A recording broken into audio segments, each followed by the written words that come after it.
2020-21 শিক্ষাবর্ষের নবাগত বিজ্ঞান বিভাগের ছাত্রীরা, আসসালামু আলাইকুম। বৈশ্বিক করোনা মহামারীর কারণে আমাদের প্রত্যক্ষভাবে যে ক্লাস নেওয়ার কথা ছিল সেটা নেওয়া সম্ভব হচ্ছে না। সেই জন্য আমরা নিরাপদ দূরত্বে সবাই বাসায় বসে অনলাইন ভিত্তিক আমাদের কার্যক্রম শুরু করছি। রফিকুল ইসলাম মহিলা কলেজে বরাবরই অনলাইন ভিত্তিক আমরা বিভিন্ন রকম ক্লাস নিয়ে থাকি। তোমাদের নবাগত ছাত্রীদের জন্য আজকে হলো আমার প্রথম ক্লাস। প্রথমে আমার পরিচয় দিয়ে নেই। আমি মোহাম্মদ আজিজুল হক ভুইয়া সোহেল। আমি রসায়ন বিভাগের বিভাগীয় প্রধান হিসেবে দায়িত্ব পালন করছি। আশা করি তোমরা সবাই ভালো আছো, সুস্থ আছো এবং বাসায় নিরাপদে অবস্থান করছো। করোনার কারণে আমাদের স্বাভাবিক লেখাপড়া চালানো সম্ভব হচ্ছে না, তবুও পড়াশোনা তো আর বসে থাকে না, সময় চলেই যায়। সেই জন্য আমাদের অনলাইন ভিত্তিক ক্লাসের মাধ্যমে আমরা বিভিন্ন শিক্ষকবৃন্দ স্ব বিষয়ে বিভিন্ন রকম দিক নির্দেশনামূলক ক্লাস শুরু করেছি। তার অংশ হিসেবে আমি রসায়ন বিষয়ে আজকে কিছু বলবো। রসায়ন একটি বিজ্ঞান বিভাগের জন্য গুরুত্বপূর্ণ বিষয়। এটা অনেকের কাছে ভালো লাগে, অনেকের কাছে একটু কঠিন লাগে। তবে যে কোনো বিষয়ে কঠিন এবং সহজের সমন্বয়ে থাকে। কাজে এটাকে যদি আমরা জয় করতে চাই তাহলে কেউ ইচ্ছে করলেই খুব সহজেই জয় করা যায়। আমরা মনোযোগ দিয়ে যদি নিয়মিত ধারাবাহিকভাবে আমরা পড়াশোনা চালিয়ে যাই তাহলে রসায়ন বিষয়টি খুব সহজ এবং বোধগম্য হয়ে ওঠে। সেজন্য প্রথমেই তোমাদের বই পরিচিতি নিয়ে আমি কথা বলবো, যেহেতু পড়ার শুরুতেই আমাদের বইয়ের প্রয়োজন, সেই জন্য আমাদের বই কিনতে হবে। তো তোমরা স্কুল পর্যায়ে যে পড়ে এসেছো সেইগুলি ছিল টেক্সট বুক বোর্ড কর্তৃক অনুমোদিত একটি পাঠ্যসূচি। কিন্তু কলেজ পর্যায় থেকে প্রতিটি বিষয়ে বিভিন্ন রাইটারের একাধিক বই কার্যকর থাকে। এগুলিকে আমরা রেফারেন্স বুক বলি। এই রেফারেন্স বুক বাজারে অনেক ধরনের বই পাওয়া যায়।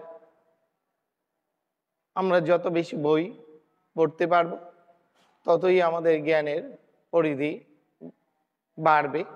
তো এতগুলি বই কেনা এবং পড়া খুব জটিল ব্যাপার, সময় সাপেক্ষ ব্যাপার। সেই জন্য কিছু বই পরিচিতি আমরা দিয়ে দিছি। নিশ্চয়ই তোমরা সিলেবাস পেয়েছো সবাই। সিলেবাসের মধ্যে আমরা যদি দেখি যে সিলেবাসের 15 পৃষ্ঠায় রসায়ন পাঠ্যসূচি শুরু হয়েছে। এই 15 পৃষ্ঠায় রসায়ন পাঠ্যসূচি শুরু হয়েছে এবং বিভিন্ন পরীক্ষার সিলেবাস দেওয়া আছে, মান বন্টন। এই সমস্ত পরীক্ষা কখন কিভাবে হবে এই করোনার কারণে তা স্বাভাবিকভাবে বলা যাচ্ছে না, তবুও পড়াশোনা থেমে থাকবে না। আমরা বই পরিচিতিটা যদি প্রথমে আগে জেনে নিই, 18 পৃষ্ঠায় রসায়ন সিলেবাসের 18 পৃষ্ঠায় রসায়ন প্রথম ও দ্বিতীয় পত্র সহায়ক বইয়ের কিছু তালিকা এখানে দেয়া আছে। এই তালিকা থেকে যদি আমরা প্রতিটি বিষয়ে একাধিক বই করে আমাদের হাতে থাকে, তাহলে আমাদের সুবিধা হবে পড়াশোনা করতে। তাহলে আমরা এখানে দেখতে পাই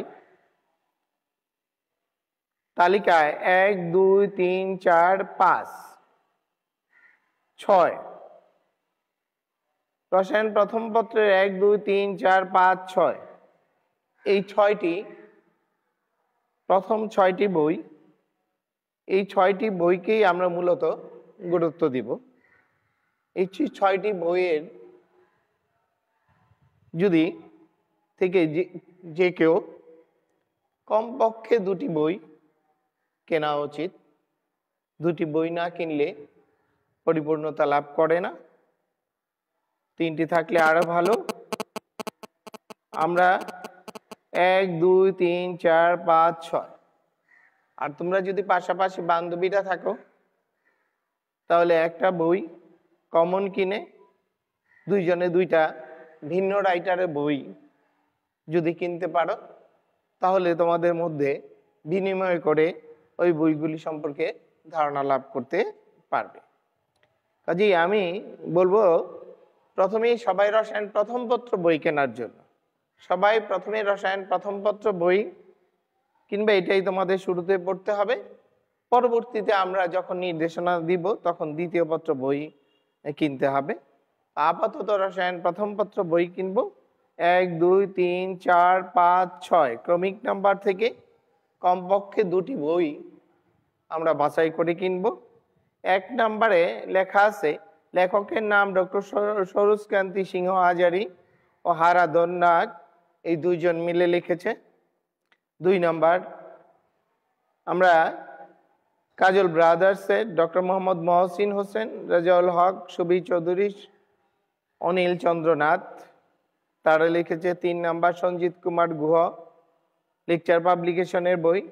4 নম্বর মাহবুব হাসান লিঙ্কন, ডক্টর মোহাম্মদ আব্দুল করিম এবং মোহাম্মদ নুরুল ইসলাম। তবে প্রথম পত্রের মধ্যে আমি যদি বলি 3 এবং 4 এই দুইটা বইকে অধিকতর প্রেফার দেওয়ার আমরা চেষ্টা করব। তারপরে 2 নাম্বার এবং 1 নাম্বার চলে আসবে। আমরা 3 4 1 2 3 4 এইগুলি আমরা প্রেফার করব 3 এবং 4কে। কাজেই তোমরা প্রথমেই সবাই অতি সত্বর যতটা দ্রুত সম্ভব বইগুলি কেনার চেষ্টা করবে। এবার আসো বই কেনার পরে আমরা বই পরিচিতি বা পাঠ্যসূচি পরিচিতি যদি কথা বলি। এখন তোমরা বাসায় একা একা আছো, অনেকের হয়তো সহযোগী কেউ বাসায় থাকতে পারে অথবা অনেকের নাও থাকতে পারে, অথবা আশেপাশে সহযোগিতা যদি কারো পাওয়া যায় তাহলে ভালো, আর না পাওয়া গেলে নিজে নিজেও পড়তে পারো তোমরা। কারণ পড়লেই জানা যায় আর জানতে পারলেই শিখতে পারবে। কাজেই পড়াশোনার সবচেয়ে সহজ পথ একটি বই পড়া। কাজেই বই পড়া যার যত বেশি হবে তার জন্য ওই পাঠ্যসূচিটা তত সহজ হবে। কারণ যতই আমরা পড়ব ততই একটি পাঠ্যসূচি, একটি বিষয়বস্তু আমাদের পরিচিতি লাভ করবে, আর পরিচিতি লাভ করলেই সেটার ভীতি দূর হয়ে যাবে, ভালো লাগার বিষয় চলে আসবে। তো যে কোনো জিনিস ভালো করার প্রথম কার্যকরিতা হলো একটা উদ্দেশ্য থাকতে হবে। আমি কেন পড়াশোনা করতে আসছি, আমি কি করব, আমি কি করতে চাই, আমি বিষয়টি জয় করতে চাই কি।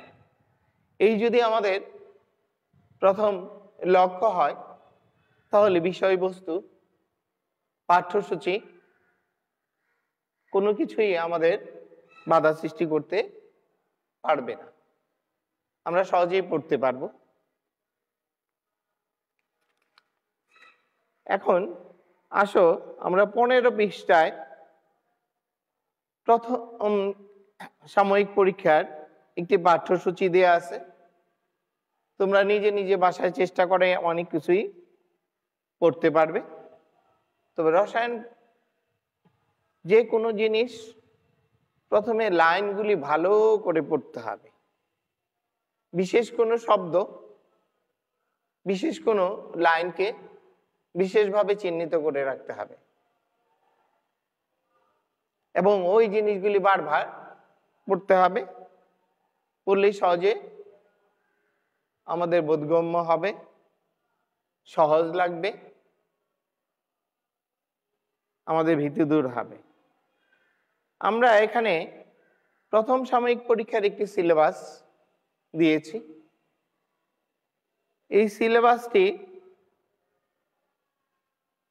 আমরা বই থেকে যদি ধীরে ধীরে পড়ার চেষ্টা করি তাহলে তোমাদের ভীতিটা কেটে যাবে এবং ভালো। তবে প্রথম সাময়িক পরীক্ষা বা দ্বিতীয় সাময়িক পরীক্ষা এই করোনার কারণে কখন হবে, কিভাবে হবে সেই সম্পর্কে কোনো নির্দেশনা বা টাইম টেবল আমরা দিতে পারছি না পরবর্তী। কিন্তু তোমাদের পড়া থেমে থাকবে না, সেটা প্রথম সাময়িকই কাজে লাগুক অথবা দ্বিতীয় সাময়িক। না, আমাদের উদ্দেশ্য কিন্তু যে কোনো জিনিস প্রথম বা দ্বিতীয় সাময়িক বা ইন্টারনাল পরীক্ষা হলো না হলো তার চেয়ে গুরুত্বপূর্ণ আমাদের এই উচ্চ মাধ্যমিক পরীক্ষায় কিন্তু আমাদের সবাইকে অবতীর্ণ হতে হবে। কাজে সেটাকে লক্ষ্য করে কিন্তু আমাদের এই সময়গুলিকে অতিবাহিত করতে হবে। কাজে আমরা যদি বসে বসে সময় কাটাই, যদি মনে করি আমাদের প্রথম সাময়িক হবে না, দ্বিতীয় সাময়িক কবে হবে সেটাও জানি না, তাহলে কিন্তু আমরা সময়কে যদি অবহেলা করে নষ্ট করি তাহলে এই সময় আর ফিরে পাবো না। কথা আছে যে সময়কে যদি আমরা সময়ের সাথে ব্যবহার না করি তাহলে সময় আমাদের জন্য বসে থাকবে না, সময় আমাদের কখনোই হেল্প করবে না। আমরা সময়কে হারিয়ে একটি বিপদের মধ্যে পড়ে যাব। আমরা আলোচনার সুবিধার্থে রসায়নকে পড়ার জন্য আমরা প্রথম সাময়িক পরীক্ষার সিলেবাসটা একটু দেখব। তোমরা ওইটা বই থেকে সুন্দর করে রিভিশন দিয়ে এবং বিষয়বস্তুগুলিকে পড়ার চেষ্টা করবা। প্রথমেই আসলে যে প্রথম সাময়িক পরীক্ষার মধ্যে রসায়ন প্রথম পত্রের অধ্যায় 1, অধ্যায়ের নাম ল্যাবরেটরি নিরাপদ ব্যবহার। এই ল্যাবরেটরি নিরাপদ ব্যবহারে যে বিষয়গুলো থাকছে ল্যাবরেটরির ব্যবহার বিধি, অর্থাৎ ল্যাবরেটরিটা আমরা অর্থাৎ গবেষণাগারকে অর্থাৎ রসায়ন গবেষণাগারকে কিভাবে ব্যবহার করি সেই সম্পর্কে বিস্তারিত লেখা আছে। কি কি নির্দেশনা মেনে চলতে হয়, কি কি পোশাক পরিচ্ছদ পরতে হয়, কি ধরনের ব্যবহার আচার আচরণ করতে হয় সেই সম্পর্কে দিক নির্দেশনা দেওয়া আছে। সেগুলি আমরা পড়ব, ভালো করে পড়ব। এটা আমাদের তাত্ত্বিক এবং প্র্যাকটিক্যাল দুটি জিনিসের জন্যই প্রয়োজন। কাজে এই জিনিসটা আমরা গুরুত্ব দিয়ে পড়ব। ল্যাবরেটরির ব্যবহার বৃদ্ধি, এটার মধ্যে আছে কি ধরনের পোশাক ব্যবহার করব, নিরাপদ মাস্ক, নিরাপদ গ্লাস, হ্যান্ড গ্লাভস ও সতর্কতা আমাদের ল্যাবরেটরি একটি গুরুত্বপূর্ণ বিষয়। আমরা রসায়নে বিভিন্ন ধরনের কেমিক্যাল নিয়ে কাজ করি, কাজে এই সমস্ত কেমিক্যাল আমাদের ব্যবহার করতে গিয়ে বিভিন্ন রকমের ক্ষতি বা বিপদের ঝুঁকি থেকে যায়। কাজে এই সমস্ত ক্ষতি বা বিপদের ঝুঁকি থেকে আমাদের সাবধানতা হওয়া খুব প্রয়োজন। 2 নম্বর আছে গ্লাস সামগ্রী পরিচয়, অর্থাৎ ল্যাবরেটরিতে আমরা কাজ করতে গিয়ে বিভিন্ন ধরনের কাজ সামগ্রী ব্যবহার করি। এই সমস্ত কাজ সামগ্রীগুলি আমরা নাম জেনে রাখবো, এই জায়গায় কোনটা কি নাম এবং কি উদ্দেশ্যে তাদের ব্যবহার করা হয়, কিভাবে আমরা সুন্দরভাবে ব্যবহার করতে পারি তার সম্পর্কে নিয়ে আলোচনা আছে। 3 নম্বর আছে যন্ত্রপাতি ও গ্লাস সামগ্রী পরিষ্কার করার কৌশল। 3 নম্বরটা অর্থাৎ আমরা যে বিভিন্ন যন্ত্রপাতি ব্যবহার করি, ব্যবহারের সময় এগুলি ময়লা হয়ে যেতে পারে, অপরিষ্কার হয়ে যেতে পারে, এগুলি আমাদের পরিষ্কার করা প্রয়োজন। তখন আমরা কিভাবে পরিষ্কার করব এই সম্পর্কে বিস্তারিত ওখানে বইয়ের মধ্যে দেয়া আছে। আমরা এটা পড়ে নিব। 4 নাম্বার রাসায়নিক ব্যালেন্স, অর্থাৎ আমরা রসায়নে কোনো কিছু পরিমাপ করতে গিয়ে আমরা ব্যালেন্স বা নিক্তি ব্যবহার করি। এই নিক্তি সম্পর্কে আমরা কিছু ধারণা দেওয়া আছে সেটা। আর অধ্যায় 2, এই 2 অধ্যায়ের বিষয়বস্তু হলো গুণগত রসায়ন। এই গুণগত রসায়নের অনেক কিছুই আছে যা তোমরা 9-10-এ পড়ে এসেছো, কাজেই সেই সম্পর্কে তোমাদের পূর্বের পরিচিতির সাথে সংযোগ করে নতুন বইয়ের সাথে যদি মিলিয়ে পড়াশোনা করো তাহলে খুবই সহজ লাগবে। এটা তোমাদের পূর্ব পরিচিত। 1 নম্বরে আছে পরমাণুর গঠন, এটা তোমরা নিশ্চয়ই 9-10-এ পড়েছো। আমরা যদি পড়বো এই জিনিসগুলি ওই 9-10-এ যে জ্ঞান আহরণ করেছো সেটার আলোকেই পড়বা, অর্থাৎ পরমাণুর গঠন, পরমাণু কি দ্বারা গঠিত, ইলেকট্রন, প্রোটন ও নিউট্রন সম্পর্কে ধারণা। তারপরে পরমাণুর গঠন সম্পর্কে বিভিন্ন রকম মতবাদও তোমরা 9-10-এ পড়েছো। এই মতবাদগুলোর মধ্যে উল্লেখযোগ্য 2টি মতবাদ, রাদারফোর্ড ও বরের পরমাণু মডেল, এটাও নিশ্চয়ই তোমরা পড়েছো, কাজে এটাও আবার আমরা বই থেকে ভালো করে পড়ব। এটা তোমাদের পূর্ব পরিচিত, সহজ হবে। 3 নাম্বার কোয়ান্টাম সংখ্যা। এই পরমাণুর মধ্যে যে ইলেকট্রন আসলে কোথায় কিভাবে অবস্থান করে তা সম্পর্কে ধারণা দেওয়ার জন্য কতগুলি সংখ্যা ব্যবহৃত হয়েছে। সেই সংখ্যাগুলিকে মূলত কোয়ান্টাম সংখ্যা বলা হয়। এই কোয়ান্টাম সংখ্যা মাধ্যমে আমরা পরমাণুর ইলেকট্রন কোথায় কিভাবে অবস্থান করে তার আচার আচরণ সম্পর্কে একটু ভালো করে জানতে পারি। তাছাড়া কোয়ান্টাম সংখ্যা ব্যবহার করে পরবর্তীতে আমরা পরমাণুর ইলেকট্রন বিন্যাস সম্পর্কে একটি ধারণা লাভ করতে পারব। এইগুলিও নিশ্চয়ই তোমাদের পূর্বে হয়তো টুকটাক কিছু পড়া আছে, আবার আমরা এই বইয়ের সাথে মিলিয়ে পড়ে নিব। বারবার একটা জিনিস যদি ভালো করে রপ্ত করতে চাই, প্রথম কাজ হলে রিডিং পড়া। কিভাবে রিডিং পড়বা? তোমার বোধগম্যভাবে রিডিং পড়তে হবে, যেন একটা লাইন এরকম ভাবে রিডিং পড়বা যেন ওই জিনিসটা তুমি কি বাংলা অর্থটা বুঝতে পারো। তারপর ওই জায়গায় যদি টেকনিক্যাল কোনো জিনিস বোধগম্য না হয় সেটা হয়তো কারো সাহায্য নিয়ে পরবর্তীতে আমাদের অনলাইন ক্লাস চালু হবে, সেই জায়গায় আমরা বিভিন্ন এই টপিকসগুলি নিয়ে আলোচনা করব, তখন তোমরা দেখতে পারো। পরমাণু ইলেকট্রন বিন্যাস, আহ্বায়ন নীতি, হুন্ড ও পলির বর্জন নীতি, এভাবে গুণগত রসায়নের বিভিন্ন বিষয় দেয়া আছে।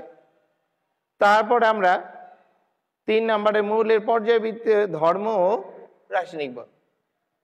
আমরা রসায়নকে পড়ার জন্য সবচেয়ে গুরুত্বপূর্ণ জিনিস হলো মৌল পরিচিতি, অর্থাৎ আমরা যাকে পড়বো জানিয়ে কথা বলবো সেইগুলি আমাদের পরিচিত হওয়া প্রয়োজন। কাজে মৌলের পরিচিত, মৌল সম্পর্কে ধারণা লাভ, তার ইলেকট্রন সংখ্যা কত, প্রোটন সংখ্যা কত, এই সম্পর্কে ধারণা লাভ করার জন্য আমরা পর্যায়বৃত্ত যে পর্যায় সারণী চার্টটা কিন্তু ভালো করে দেখতে হবে। সেই পর্যায় সারণী চার্ট সম্পর্কে দেখলে আমরা মৌলগুলিকে সম্পর্কে জানতে পারবো, কোন মৌলগুলি কি ধরনের আচরণ করে তাদের নিয়ে আমরা কথা বলতে পারবো, তাদের ধর্ম কি, কোনটা কি ধরনের বন্ধন গঠন করবে সেই সম্পর্কে আমরা কথা বলতে পারব।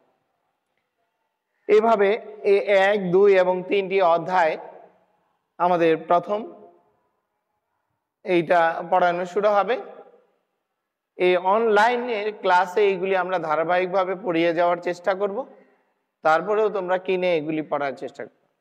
তাহলে রসায়ন পাঠ করার জন্য প্রথমেই কাজ হলো বইটা খুলে টপিকসটা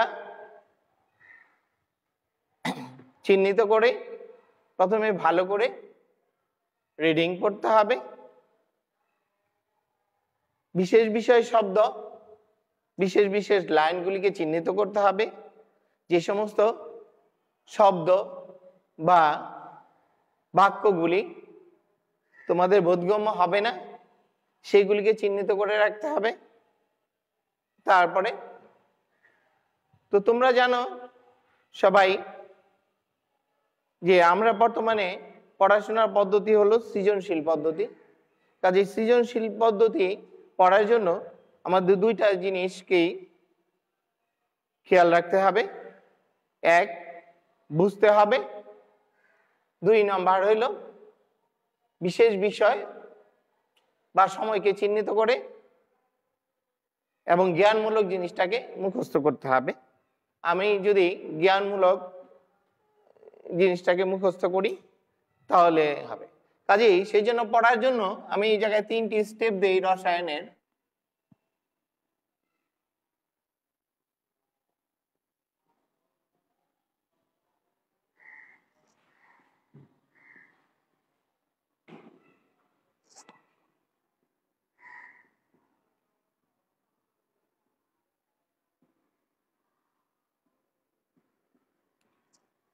রসায়নকে পড়ার জন্য আমি 3টি স্টেজ অনুসরণ করার কথা তোমাদেরকে বলবো। প্রথম স্টেজ হলো অনুধাবন স্টেজ, দ্বিতীয় স্টেজ হলো জ্ঞানের স্টেজ, তৃতীয় স্টেজ হলো আবার অনুধাবনের স্টেজ। অর্থাৎ যখন আমরা একটা রসায়নের যে কোনো বিষয়বস্তুকে পড়তে চাবো তখন প্রথমেই এত সুন্দর করে রিডিং পড়তে হবে, এরকম ভাবে পড়তে হবে যেন বিষয়টাকে আমরা অনুধাবন করতে পারি। এইভাবে আমরা বারবার রিডিং পড়ে, অনুধাবনের সাথে রিডিং পড়ে আমরা সেটাকে জ্ঞানে পরিণত করব, আমরা নতুন জ্ঞান অর্জন করব। সেই জ্ঞান এবং অনুধাবনের সমন্বয়ে আমাদের বিষয়বস্তুটি খুব ভালোভাবে আমাদের রপ্ত হবে এবং সৃজনশীল পদ্ধতিতে আমাদের যেহেতু পরীক্ষা হবে, কাজেই সেই সৃজনশীল প্রশ্নটা আমরা যখন দেখব সিকিউ, তখন সেই সিকিউ প্রশ্নটি আবার অনুধাবন করে পড়তে হবে। অনুধাবন করে পড়বো এরকম ভাবে যেন ওই বিষয়বস্তুটাকে আমরা চিনতে পারি, যে আমরা বলতে পারি যে আসলে এই কোশ্চেনটার মধ্যে কি বলেছে বা কি চেয়েছে, কোন বিষয়বস্তু থেকে প্রশ্নটি এসেছে, কতটুকু আমাদের উত্তর করতে হবে। কাজেই আমাদের চূড়ান্ত পর্যায়ে অনুধাবনের পর্যায়ে থাকবে। আমরা যদি এই চূড়ান্ত পর্যায়ে অর্থাৎ আমরা প্রশ্ন দেখে, সৃজনশীল প্রশ্ন দেখে যদি বিষয়বস্তুটাকে অনুধাবন করতে না পারি তাহলে আমাদের যে জ্ঞান এর স্তর সেটা কিন্তু আমরা কাজে লাগাতে পারবো না। কাজেই রসায়ন পড়ার এই 3টি ধাপকে যদি আমরা অনুসরণ করি তাহলে আমাদের কাঙ্ক্ষিত লক্ষ্য অর্জন করা খুব সহজ হবে। পড়ার সময় প্রথম স্টেজ অনুধাবনের স্টেজ। অনুধাবন অর্থাৎ পড়ার সময় এইরকম ভাবে পড়তে হবে যেন খুব ভালোভাবে আমরা জিনিসটা, বিষয়বস্তুটা বুঝতে পারি। বুঝতে বুঝতে এটা আমাদের জ্ঞান, একটা বিশেষ জ্ঞান অর্জন হয়ে যাবে এবং পরীক্ষার দিন সেই সৃজনশীল বা সিকিউ প্রশ্ন দেখে যেন আমরা বিষয়বস্তুটাকে চিহ্নিত করতে পারি, অনুধাবন করতে পারি এবং সেই চাওয়া এবং প্রশ্নের আলোকে আমরা যেন যথাযথ উত্তর করতে পারি এবং আমাদের কাঙ্ক্ষিত লক্ষ্য বা উদ্দেশ্য অর্জন করতে পারি। এই দিক নির্দেশনার মধ্য দিয়েই আমরা আজকে রসায়নের পরিচিত ক্লাসটা শেষ করব। তো তোমরা যদি এই নির্দেশনাগুলি বাসায় বসে অনুসরণ করো এবং পরবর্তীতে অনলাইনের ক্লাসগুলি ধারাবাহিকভাবে অনুসরণ করো তাহলে তোমরা বাসায় বসেই স্বাভাবিক পড়াশোনার কার্যক্রম চালিয়ে যেতে সক্ষম হবে। সবাই ভালো থাকো, সুস্থ থাকো এবং তোমার পড়াশোনা স্বাভাবিকভাবেই চলুক এই কামনায় করছি। আল্লাহ হাফিজ।